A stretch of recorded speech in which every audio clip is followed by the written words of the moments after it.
Hi viewers, last video కంటిన్యూషన్గా ఎడ్గర్ డే అనుభవ శంకులో మనము చేయటం ద్వారా అభ్యసనం అనేది ప్రత్యక్ష ప్రయోగాత్మక అనుభవాలు, కల్పిత అనుభవాలు, నాటకీకరణము చెప్పుకున్నామండి. నెక్స్ట్ ఇప్పుడు పరిశీలన ద్వారా అభ్యసనము చెప్పుకుంటున్నాం ప్రదర్శన నుంచి. చాలా ఇంపార్టెంట్ అండి ఈ టాపిక్. చూడండి, ప్రదర్శన మన పాఠశాలల్లో ప్రదర్శన పాత్ర తక్కువే అయినప్పటికీ ఆసక్తి ఉన్న ఉపాధ్యాయుడు విద్యార్థులతో రకరకాల ఉపకరణాలను తయారు చేయించి ప్రదర్శింపజేయవచ్చు.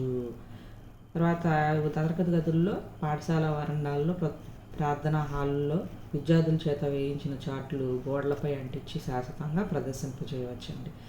ప్రదర్శనలు అంటే ఈ చార్ట్ల మీద మనం చక్కగా వారికి ఆసక్తి కలిగే విధంగా ఇవ్వచ్చండి.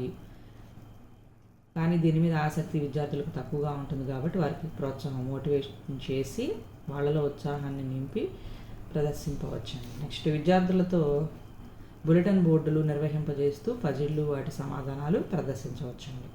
బులెటిన్ బోర్డులు తర్వాత ప్రతినిత్యం కంటికి ఎదురుగా కనబడుతున్న అంశాలు విద్యార్థుల మెదడులో స్థిరత్వాన్ని ఏర్పరచుకుంటూ ఉంటాయండి. కంటికి ఎదురుగా ఉన్నవి. తర్వాత పాఠశాలల్లోని ప్రత్యేక ఉత్సవాల్లో ప్రదర్శనలు ఏర్పాటు చేసి ఇతర పాఠశాలలను సందర్శకులను ఆహ్వానించి ఆ విధానాన్ని కూడా విస్తృతపరచవచ్చండి. ఎగ్జిబిట్ చేయడం ద్వారా కూడా మనం చేసినవి ఎగ్జిబిట్ చేయడం ద్వారా మనం ఈ విధంగా విద్యార్థుల్లో ఈ ప్రదర్శనల ద్వారా ఉత్సాహాన్ని పెంపొందింపజేయవచ్చండి. సో నెక్స్ట్, క్షేత్ర పర్యటనలు. క్షేత్ర పర్యటనలు విద్యార్థులకు ఎంతో ఆసక్తికరంగా, ఆహ్లాదకరంగా ఉంటాయి. అటువంటి సందర్భాల్లో నేర్చుకునే అంశం చక్కగా మనసుకి పట్టి విద్యార్థుల అభ్యసన స్థాయి అనేది మెరుగ్గా ఉంటుందండి క్షేత్ర పర్యటన ద్వారా. నెక్స్ట్, బ్యాంకులకు రాయితీలు ప్రకటించిన దుకాణాలకు విద్యార్థులను తీసుకొని వెళ్ళవచ్చు. తర్వాత డ్యాములకు, చారిత్రక ప్రాధాన్యమైన ప్రాంతాలకు కూడా తీసుకువెళ్ళి అక్కడ విషయాలను బోధించవచ్చు. ఉష్ణోగ్రతని, వర్షపాతాన్ని కొలిచే మండల పంచాయతీ కార్యాలయాలకు కూడా తీసుకెళ్ళి వివరించవచ్చు. ఇక విధంగా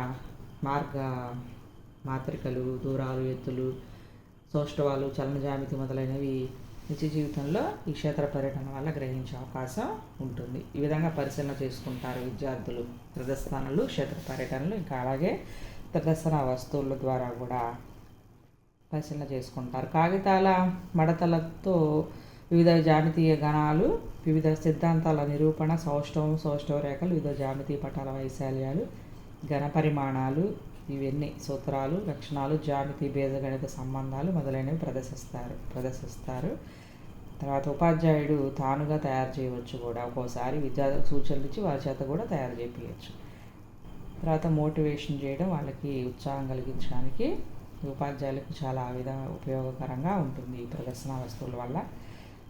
తర్వాత తయారు చేసిన వస్తువులన్నీ కూడా ఎగ్జిబిట్ చేసి ఇంకా అనుభవాన్ని ఎక్కువ పెంపొందింపజేయడానికి అవకాశం ఉంటుందండి ప్రదర్శన వస్తువుల ద్వారా. చాలా ఇంపార్టెంట్ అండి ఎడ్గర్ డే అనుభవ శంకు. అందుకనే మనము చాలా జాగ్రత్తగా చూసుకోవాలి. డిఎస్సికి కానీ, టెట్కి కానీ ఏ బిట్ను మనం మిస్ చేయకూడదు ఈ టాపిక్ నుంచి. అందుకోసమని ప్రతిదీ చూసుకుంటున్నాము. చలనచిత్రాలు, టెలివిజన్ ఉందనుకోండి, లఘు చిత్రాల ద్వారా, దూరదర్శన్ ద్వారా విద్యను బోధించడం సాధారణం అయిపోయింది. ఇది షార్ట్ ఫిలిమ్స్. ఆసక్తి, సృజనాత్మకత ఉన్న ఉపాధ్యాయుడు ఈ చిత్రాలను, కార్యక్రమాలను రూపొందించి వాటి సహాయంతో విద్యార్థులకు బోధించవచ్చు. తర్వాత ఉపాధ్యాయులు అందుబాటులో లేనప్పుడు కూడా మనకి ఈ ప్రదర్శింపజేసి విద్యార్థులే వాటిని స్వయంగా వాడుకునేలా చేసి అభ్యసనకు అంతరాయం కలగకుండా చూడవచ్చండి.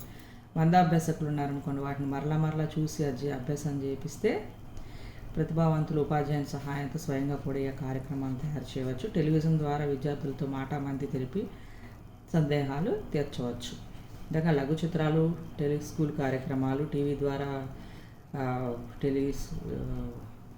దేశవ్యాప్త తరగతి గదులు ఉంటాయి కదా, కంట్రీ వైడ్ క్లాస్ రూమ్స్, ఇవన్నీ వినటం, చూడటం అనేది అభ్యాసానికి కొన్ని ఉదాహరణలు అవుతాయండి. నెక్స్ట్ రేడియో రికార్డింగ్, స్థిర చిత్రాలండి.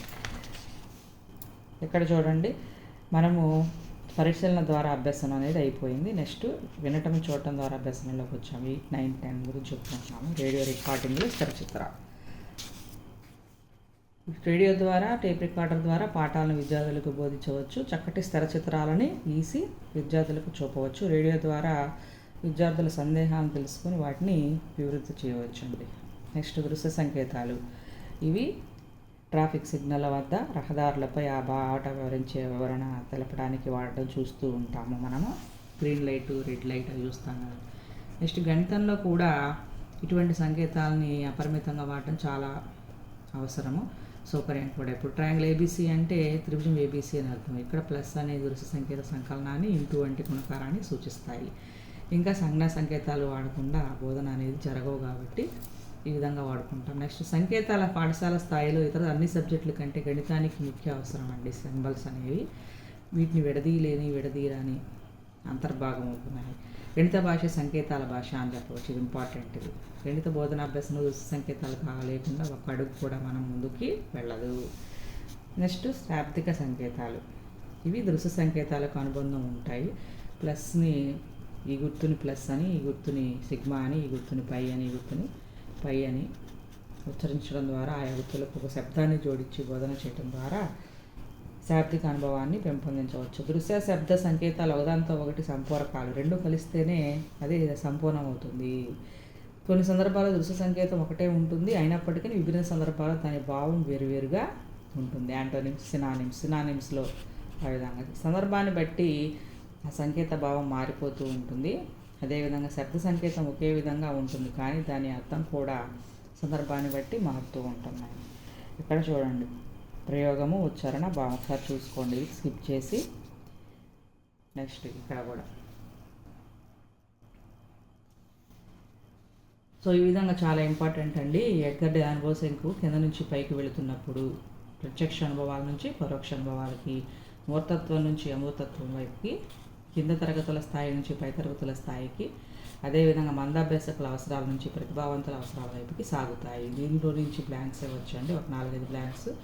మొన్న మా రీసెంట్గా టెట్లో ఈ బిట్ వచ్చింది, మూర్తత్వం నుండి అమూర్తత్వానికి అని. అట్లా ఈ శంకువులో మొదటి 3 స్థాయిలు చేయటం ద్వారా నేర్చుకోవడానికి ప్రాధాన్యతనిస్తే 4, 5, 6, 7 స్థాయిలు పరిశీలన ద్వారా, 8, 9, 10 స్థాయిలు చూడటం లేదా వినడం ద్వారా నేర్చుకోవడానికి ఎక్కువ ప్రాధాన్యతనిస్తాయండి. ఇంతటితో ఎడ్గర్ డాన్ బోసెంకు టాపిక్ అయిపోతుందండి. నెక్స్ట్ వీడియోలో నెక్స్ట్ టాపిక్ వెళ్దాము. దయచేసి అభ్యర్థులు నా వీడియో కనుక నచ్చినట్లయితే లైక్ చేసి సబ్స్క్రైబ్ చేసుకోండి. Thank you.